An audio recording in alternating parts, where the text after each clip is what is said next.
Assalamualaikum warahmatullahi wabarakatuh. Sugeng pepanggihan malih kalian HM Sakirun Channel wonten ing adicara Jagongan Kirun. Nah, jagongan menika teges kumpul-kumpul kalian ngobrol-ngobrol. Nah, mila saking menika monggo dipun simak wonten ing HM Sakirun Channel. Sugeng amirsani. Iki wis do pepak. Dicawis ni dipeseni ngombe, dipesenke panganan, malah urung do teko. Wong wis dikandhani nek jam 8 lho. Assalamualaikum. Waalaikumsalam. Lah niki Mas Pur Gajah. Monggo Mas Pur niki. Pun dangu nggih? Hah? Pun dangu. Lah ngenteni. Ya wis lumayan cukup sawetara. Nah iya. Iki malah wis tak pesenke ngombene barang karo jajanane barang. Wah. Wis genep nyampleng. Ya piye ngene ya jagongan ngopi es. Jan nyampleng tenan bengi-bengi. Lah kancane ndi mau? Mayane iki ya ndang budal engko pethuk nang kono ngono ki Kang. Nyatane ya teko samene ya urung do teko. Ya mbok kanggrane jam molor ngono iki marahi ya kulinane. Lah iya ngono ki. Jotel mbok omongi to jane? Ya wis. Lah iya, mangkane kuwi jarene arek ayo engko ngobrol ngene sentot kono lho. Ngono. Lah ndek iki piye Assalamualaikum. Waalaikumsalam. Lah iki tak ninggal ae peno iku. Aku metu wetan. Sampeyan kan metu ndi? Lho. Liwat dumpel apa ora? Ya iya. Masya ngampiri dilu wong kuno kene kok ya. Aku mau liwat jero. Pangele kandhanane. Kene Iya ya. Kene tak. Sawangane kok nggayeng temen iki ketok iki. Ono jajane, kopine. Kene turune. Ya wis. Awakmu ya duwe pos enak ngene pendegedot. Iya, ketoke permanen kena nggo jagongan nyampleng tenan. Ya ngene ya. Dadi omong-omongan iso betah. Iya. Kena gawe langganan nang kene. Nah, ngono lho. Ngobrol-ngobrol tentang seni supaya gak punah. Iya. Ya. Heeh. Boleh. Wah, nggone iki kok yo diukir barang pane kok yo nyampleng Met iki barang lawas ya omong awake dhewe ketir-ketire iku nek ambrol. Nek ambrol gak masalah, paling ya wong telu brol. Guntur kan masangi awake dhewe. Ketoke ngono, ketoke iki. Ketoke nyiksa awake dhewe gak ketara. Iya, arep nyelakakno awake dhewe. Tapi ya ayo dilakoni ae. Iya. Nek ya apike ngene iki lho, Kang. Asli diukir. Kowe aja mikir-mikir ngono. Awakmu kok rodo lho Cak Pur. Ora iki lho aku yo ukirane iki ora usah diplitur anu natural ngene iki ngono lho. Dadi niki engko nek ngomong seni, ngomong apa jenenge ukiran anu ki kan pas ngono lho. Dadi niki wah sesuai tenan karo kenyataan. Lho. Apa? Lah iki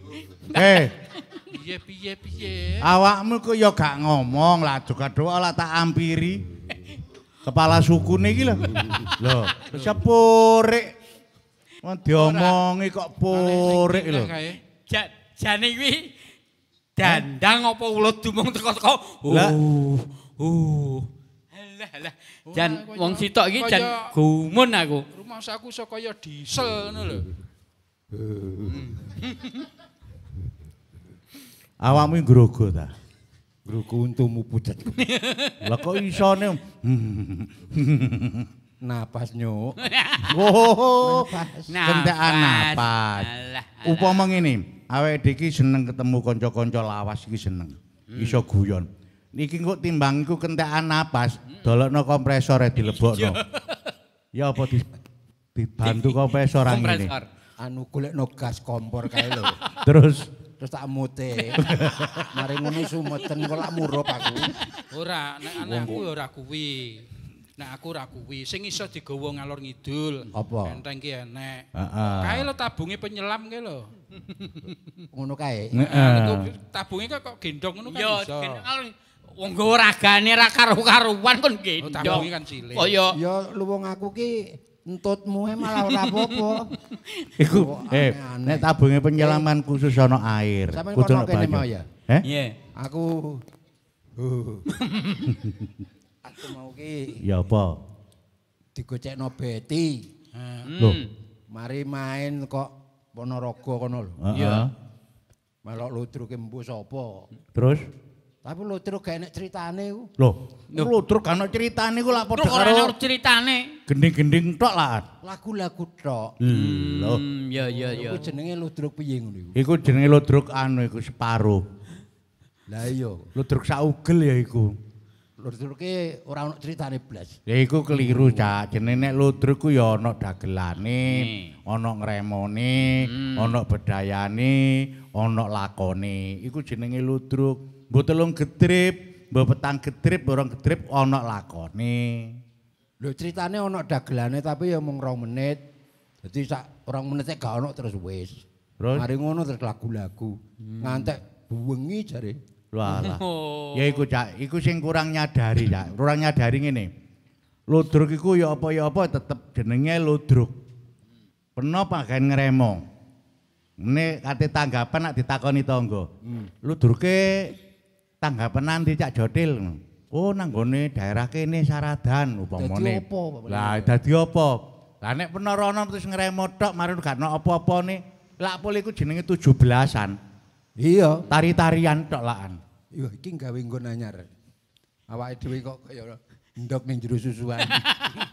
Ndok ning jero susu. Iki sing apik iku ya dikai kaca. Lah wong papat iku tetep nang jero dadi kaya akuarium. Nah iya. Wah apik jane. Tapi boker apa ora? Sik to, terus noleh ke Ponorogo terus piye oleh-olehane? Ludruk separuh mang lho. Nah, Lah ya ludruk separuh. Apa pancen kuwi ludruk gaya baru? Soalnya aku lagi tumon iki lho.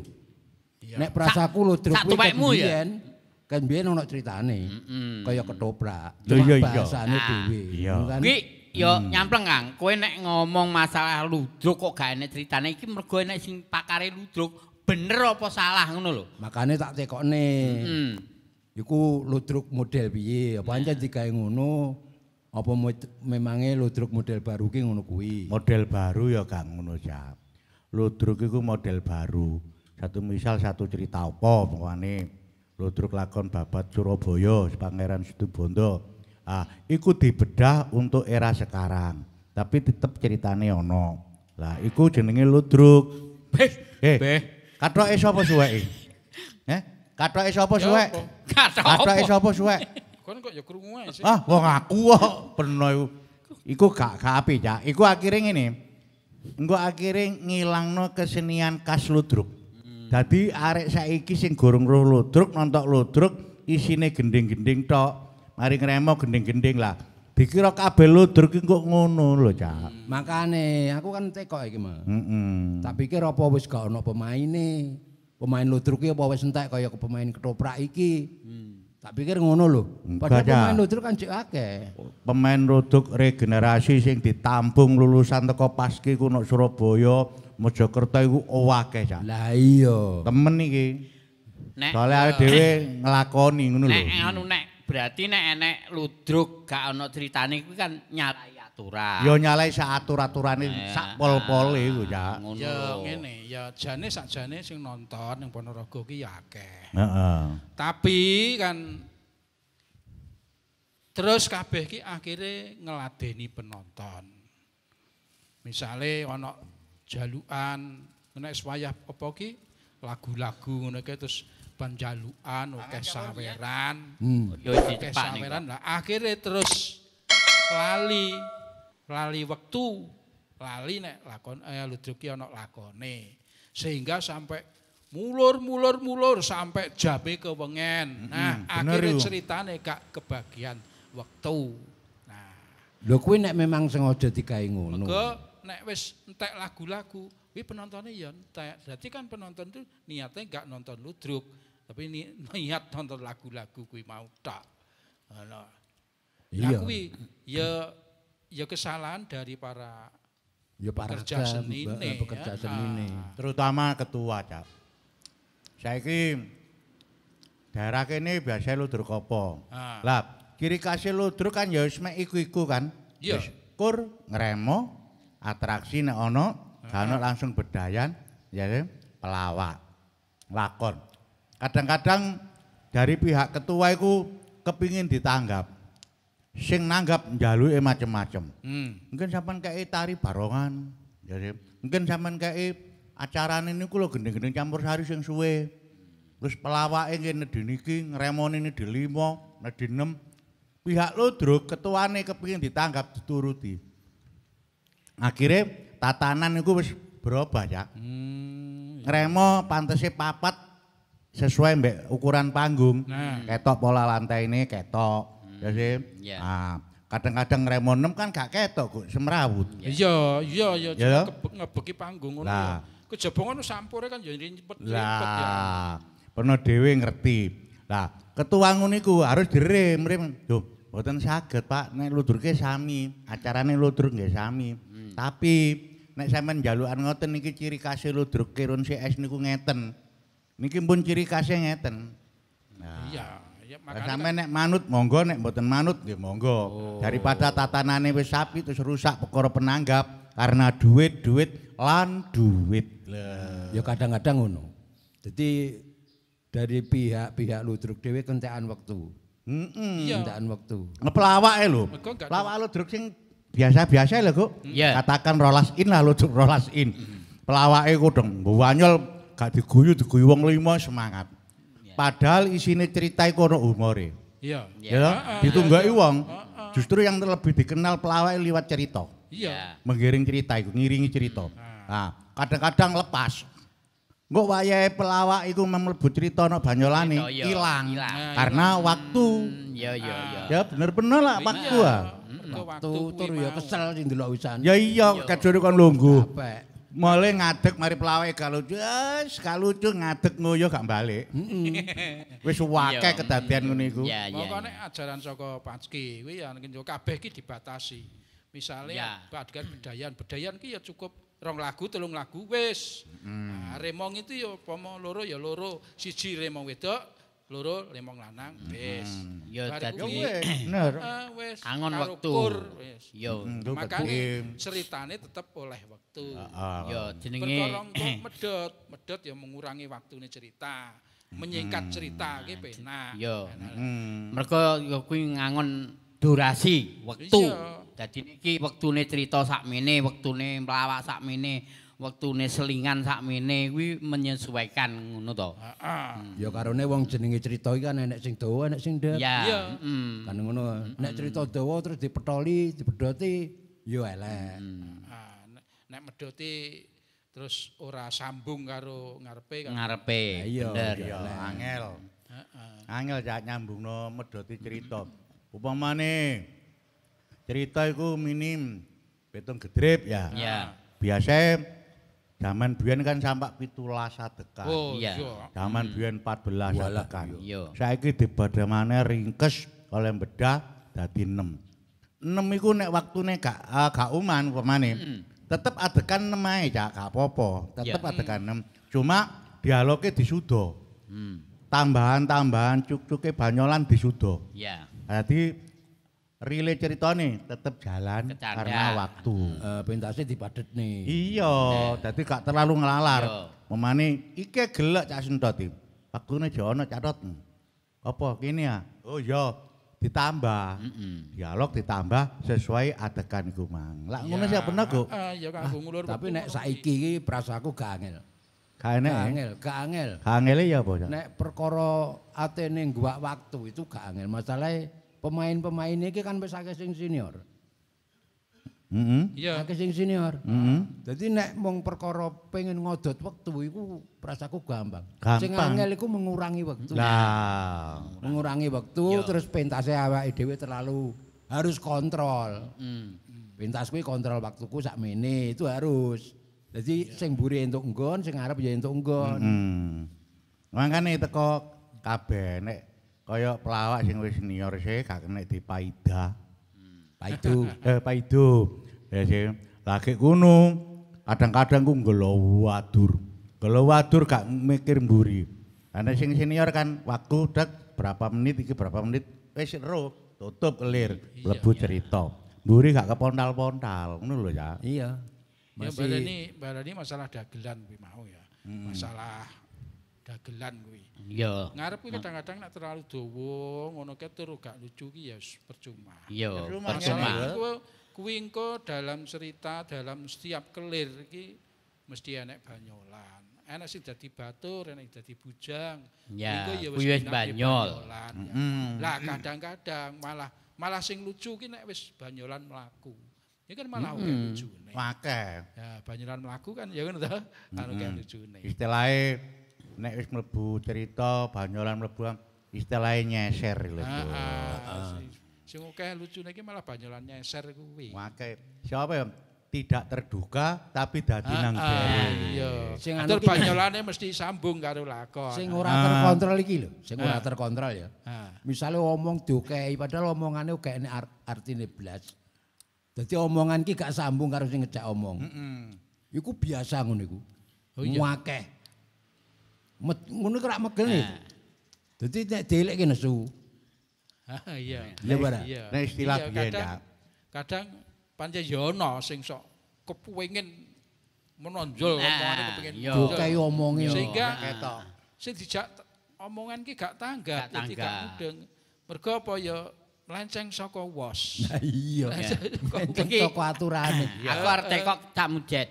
Masalah apa kuwi peran ya. Bapak kota karo bapak desa iku iso dicampur aduk apa upamane perane. Lho peran. Ya. Ya kari ndelok ngene, Cak. Kari ndelok rile cerita, alure cerita. Satu misal kaya Putri Gunung. Iya. Ya toh.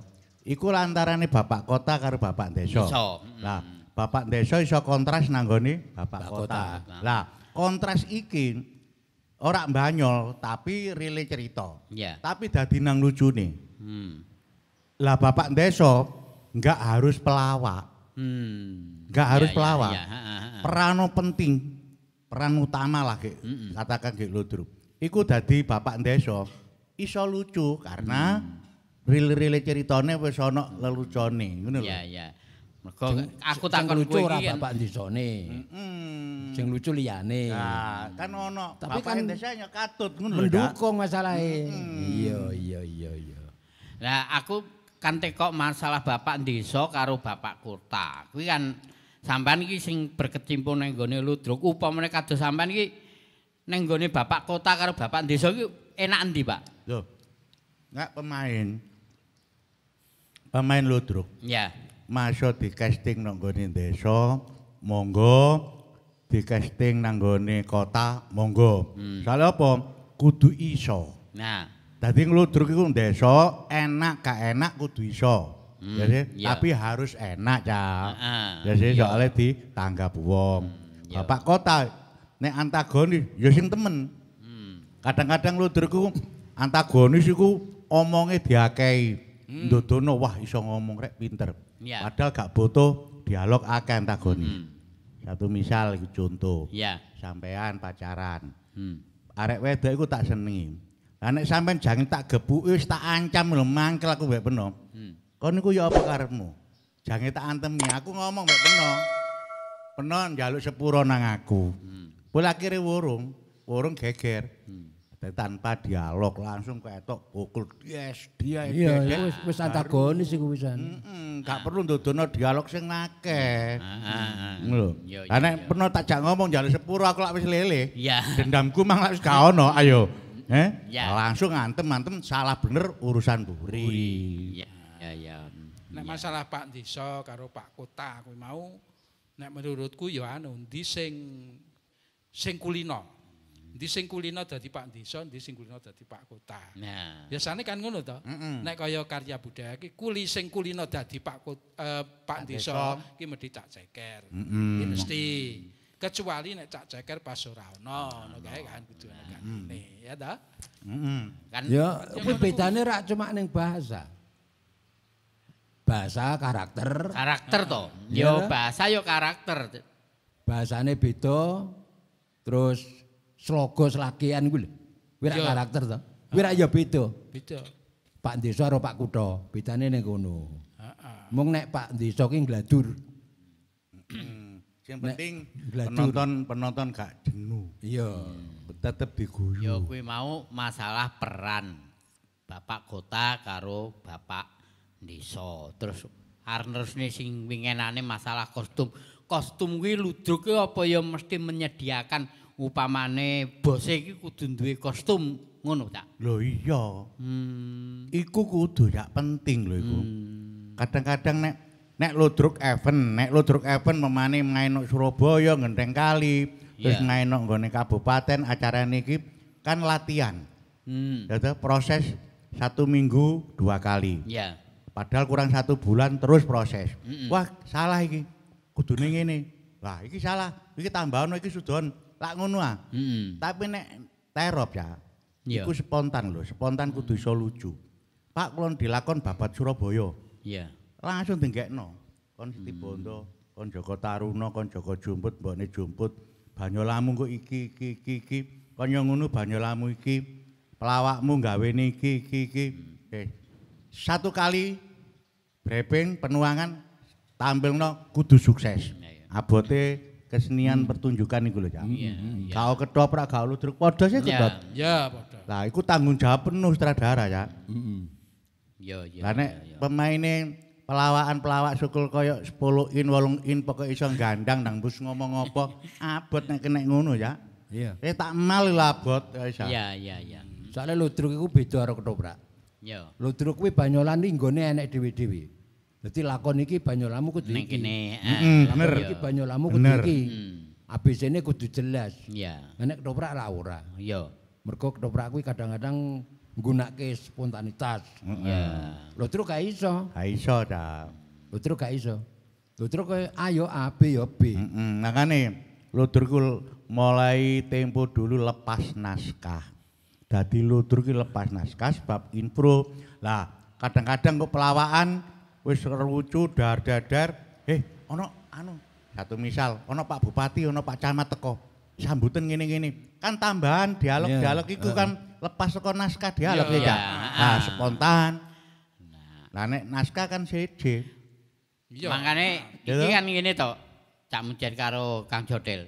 Mlumpuk ning kene iki jagongan iki kan yo mbahas perkara ngono-ngono kuwi ben padha jelas ngono lho karepe.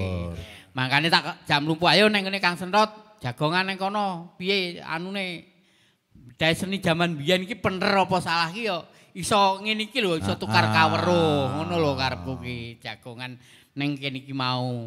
Ya ki muga-muga dungane awake dhewe tetep wae enek wong latihan ludruk utawa latihan ketoprak. Iku harus ya. Muga-muga dungane ngono. Iya. Dadi kesenian Jawa mligine seni ketoprak ludruk ki aja nganti punah.